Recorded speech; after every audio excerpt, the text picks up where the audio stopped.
রাহান কই থেকে আইলা? সকাল সকাল বাস্তু দেখি চাই উঠাইতে অর্ধেক দিয়া চিংড়ি মাছ আনলাম। তো আন্টির কাছে চলেন, যাই দেখি আন্টি এগুলো কি দিয়ে পাক করে। চলো দেখি কি দিয়ে রান্না করে। আন্টি, আজকে চিংড়ি মাছ নিয়ে আসলাম, তো চিংড়ি মাছ কি দিয়ে রান্না করবেন? বাসায় গাটি আছে, গাটি দিয়ে রান্না করবো। আচ্ছা লন, তো আজকে আমরা চিংড়ি মাছ দিয়ে গাটি রান্না করি। চিংড়ি মাছ দিয়ে গাড়ি রান্নার পর নেই গাড়িগুলো আমরা এরম ছিলে নেবো।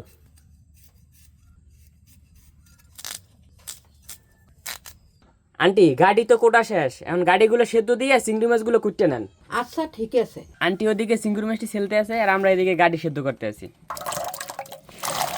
চিংড়ি মাছ দিয়ে গাড়ি রান্নার পর নেই প্রথমে দিয়ে দিতেছি সয়াবিন তেল, চিংড়ি মাছ, কাঁচামরিচ, রসুন আর পেঁয়াজ বাটা,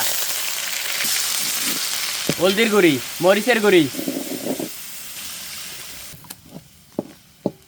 চিংড়ি মাছের জোগা বাটা, লবণ, হলদি মরিচটি কষানো হয়ে গেলে দিয়ে দেবো চিংড়ি মাছ বাটা জোগার ঝোল। আন্টি, হলদি মরিচটি তো কষানো শেষ, এখন গাড়িগুলো দিয়ে দেন। চিংড়ি মাছ দিয়ে গাড়ি রান্না এ কিন্তু জম্মের মজা মনুরা। গাই, চিংড়ি মাছ দিয়ে গাড়ি রান্না হয়ে গেছে, এখন আমরা এটার পরিবেশন করবো। সেই যে আমাকে চিংড়ি মাছ সাথে গাড়ি, এ কিন্তু অসাধারণ মজা, বাসায় বইয়ে কিন্তু অবশ্যই ট্রাই করবেন।